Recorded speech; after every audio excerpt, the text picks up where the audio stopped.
David toimittaa väenlaskun. No niin, heti lähti koiran ulkoiluttajat, kun eka luettiin tai pakattiin kamat kasaan ja oltiin lähes veke. Niin saman tien sitten, nyt voikin kuvata ihan rauhassa. Sitten kamat taas uudestaan esiin.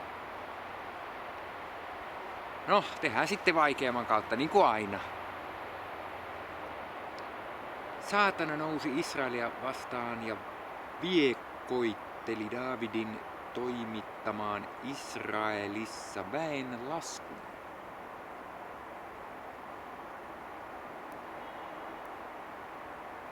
Vai venaaks ne tuolla? Nyt ne on tuolla. Venaaks ne näihin puoleen väliin tässä? Sitten ne tulee tänne. Nyt joudut keskeyttää. David sanoi Joabille ja kansan johtomiehille, kulkekaa Beer-Sebasta Daniin asti ja laskekaa Israelin väkiluku. Ilmoittakaa sitten lukumäärä minulle.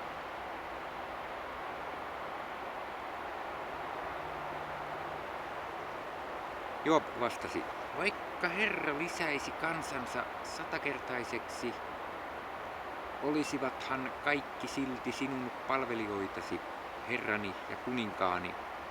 Miksi haluat tällaista, Herrani? Miksi tahdot saattaa Israelin rikkomukseen?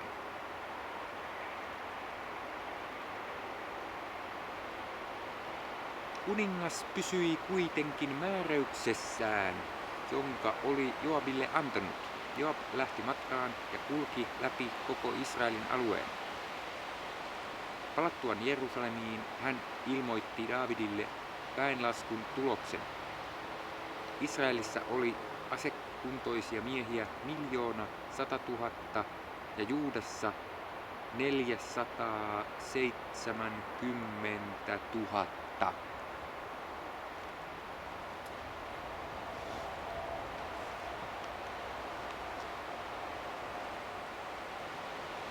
Leevin ja Benjaminin heimoja ei laskettu muiden mukana. Niin kauhistavana Joab piti kuninkaan käskyä.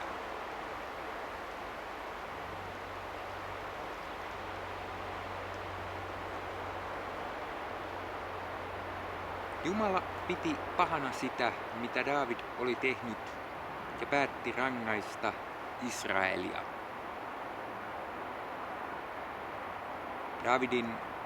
David sanoi Jumalalle, tämä tekoni oli suuri synti, anna se palvelijallesi anteeksi. Olen menetellyt hyvin tyhmästi. Herra puhui Gadille, Daavidin profeetalle. Mene ja ilmoita Daavidille, näin sanoo Herra. Annan sinulle 3 vaihtoehtoa. Valitse niistä yksi, niin teen sinulle sen mukaan.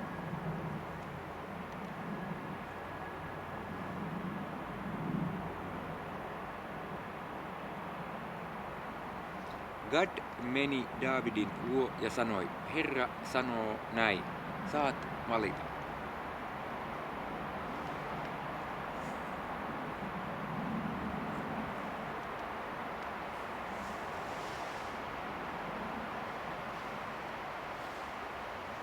Sieniä.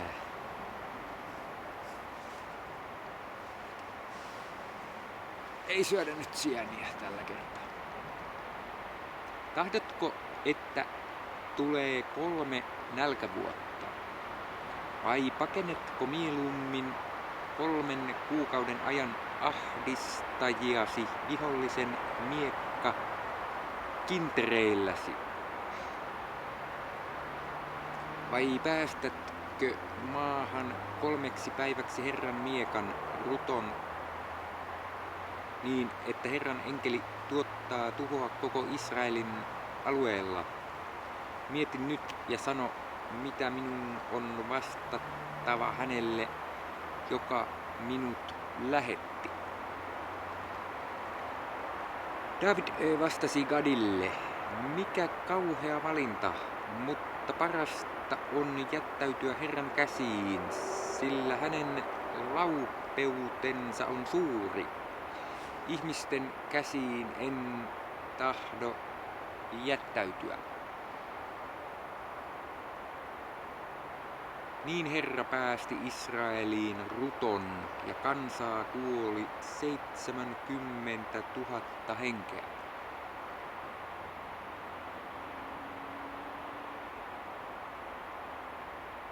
Sitten Jumala lähetti enkelinsä hävittämään Jerusalemia.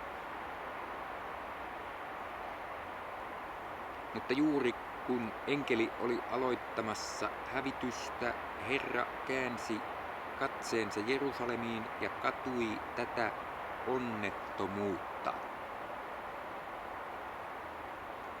Hän sanoi tuhon enkelille, jo riittää, laske kätesi. Herran enkeli oli silloin jebusilaisen Araunan puimatantereen kohdalla.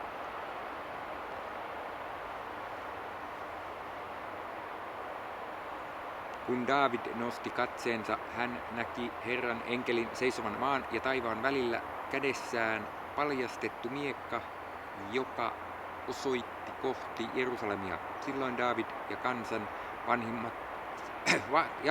vanhimmat, kaikki säkkikankaaseen pukeutuneina, heittäytyivät kasvoilleen maahan.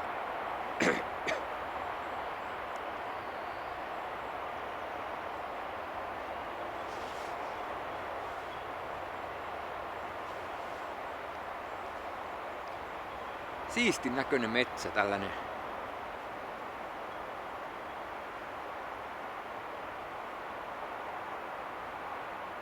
Daavid sanoi Jumalalle, minä käskin toimittaa väenlaskun. Minähän olen syntiä tehnyt. Minä olen tehnyt väärin. Mutta entä tämä minun laumani, mitä se on tehnyt? Herra, Jumalani, osukkoon kätesi minuun ja isäni sukuun, mutta älä anna tämän vitsauksen kohdata kansaasi.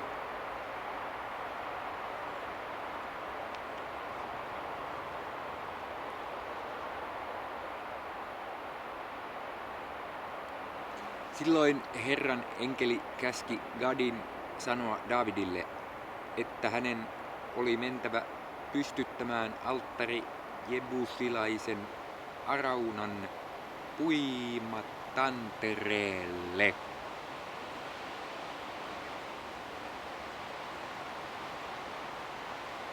Daavid lähti täyttämään tätä käskyä, jonka Gad oli Herran nimessä antanut. Arauna oli puimassa vehnää 4 poikansa kanssa. Kääntyessään hän näki enkelin ja hänen poikansa piiloutuivat.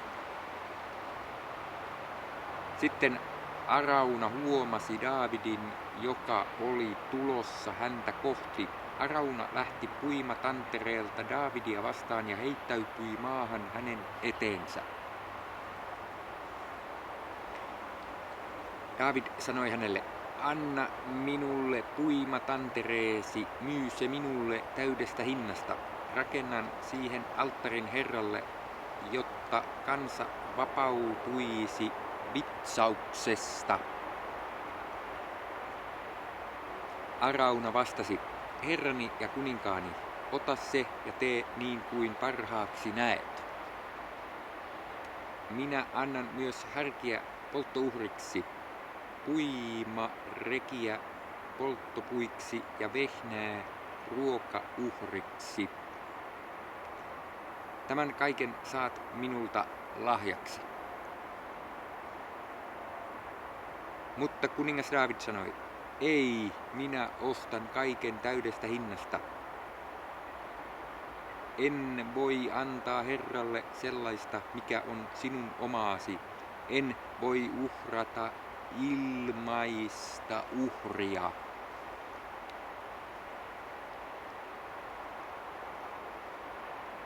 Daavid maksoi maasta Araunalle 600 kultasekeliä. Ja hän rakensi sinne alttarin Herralle ja uhrasi poltto- ja yhteysuhreja.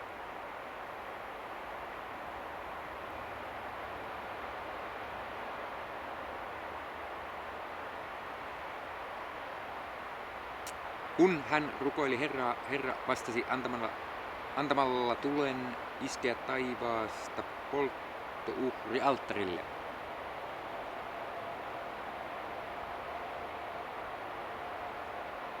Ja Herran käskystä enkeli pani miekkansa tuppeen.